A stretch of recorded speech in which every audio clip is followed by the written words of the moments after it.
লাইফে আমি এমন একটা বিয়েবাড়িতে গিয়েছি যেখানে গিয়ে দেখি পুরো বিয়ে বাড়ি ফাঁকা। ভাবা যায় বিয়েবাড়ি কিন্তু ফাঁকা। তো হ্যালো বন্ধুরা, কেমন আছো তোমরা সবাই? আশা করি খুব ভালো আছো। চলেছি নতুন আরেকটা ভিডিও নিয়ে তোমাদের জন্য। দেখে তো বুঝতেই পারছো যে আমি একটা বিয়েবাড়ির নিমন্ত্রণও খেতে এসেছি। তো ওখানে কেমন কি সাজানো হয়েছে, কেমন কি খেলাম, সবটাই তোমাদের সাথে শেয়ার করব এই ছোট্ট ভিডিওতে। তো শুনতে থাকো। যেহেতু বিয়েবাড়িতে পুরোটাই ফাঁকা আর ওখানে শুধু খাবার ছাড়া কিচ্ছু ছিল না, তো আমরা যেহেতু গেস্ট, আমাদেরকে প্রথমেই দিয়ে দিয়েছিল স্টার্টারের আইটেম। কী কী খেলাম সেটা তোমরা দেখে নাও। একটা কাবাব ছিল, তারপরে ফিশ বল ছিল, ফিশ ফ্রাই ছিল, এরকম 4 রকমের স্টার্টারের আইটেম ছিল।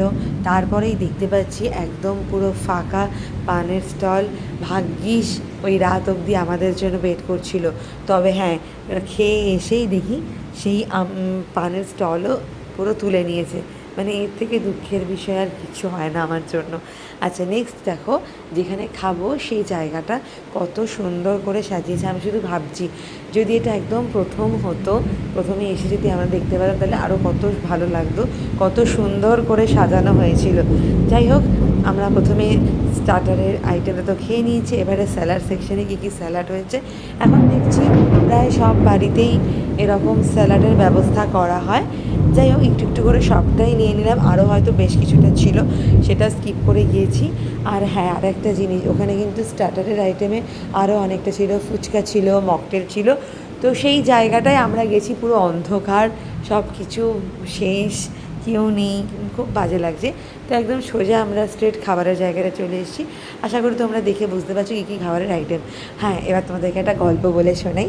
সেটা হচ্ছে, তোমরা যারা আমার পুরনো বন্ধুরা রয়েছো আমার এই চ্যানেলে, তারা তো জানো যে আমি লাইফে এমন একটা বিয়েবাড়িতে গেছিলাম যেখানে কিনা সবার আগে ঢুকেছি, কোনেও পর্যন্ত আসেনি, কোনো আত্মীয় আসেনি, জাস্ট প্রথম গিয়ে আমরাই ঘুরে বেড়াচ্ছি বোকার মতন, আর স্টার্টারের আইটেমগুলো টেস্ট করছি। আর এই যে বিয়ে বাড়িটা এসেছি, এখানে হচ্ছে আরও ডেঞ্জারাস, একদম লাস্টে, মানে যত রাত হওয়া যেতে পারে।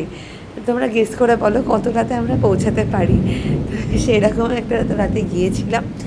তো সেখানে গিয়ে দেখি পুরো হল ফাঁকা, কোণে বর তো নেই, আসনে তোমরা দেখলেই বুঝতে পারবে। আর শুধু খাবারের আইটেম ছিল, যেহেতু আমরাই লাস্ট গেছি, জানতো আমরা যাবো, তো খাবারের আইটেমগুলো ছিল, ব্যাস আর কিচ্ছু নেই। আর অত সুন্দর করে সাজানো ছিল কিছু কিছু পোর্শন, সেগুলো দেখাতে পারলাম না, পুরো লাইট টাইট অফ ছিল। আর হ্যাঁ, বাইরে বৃষ্টি হচ্ছে, তো সেই জন্য ভয়েস ওভারে তোমরা বৃষ্টির আওয়াজ, মেঘের গর্জন শুনতে পারবে। আর কথা বলতে বলতে, গল্প শেয়ার করতে করতে তোমরা আশা করি দেখে নিয়েছো যে কী কী মেনু করা হয়েছে। আর এখন কিন্তু চাটনি পাঁপড়ের সেকশানে চলে এসেছি।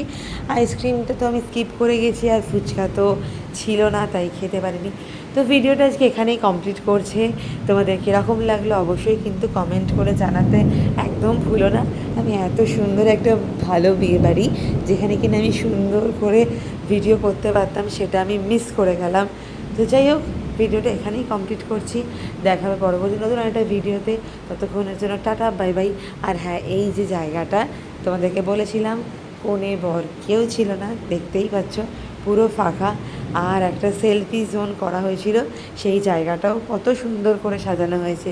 তো যাই হোক, ওভারঅল বিয়েবাড়িটা খুব সুন্দর সাজানো হয়েছে, খাওয়া দাওয়া খুব ভালো ছিল। টাটা।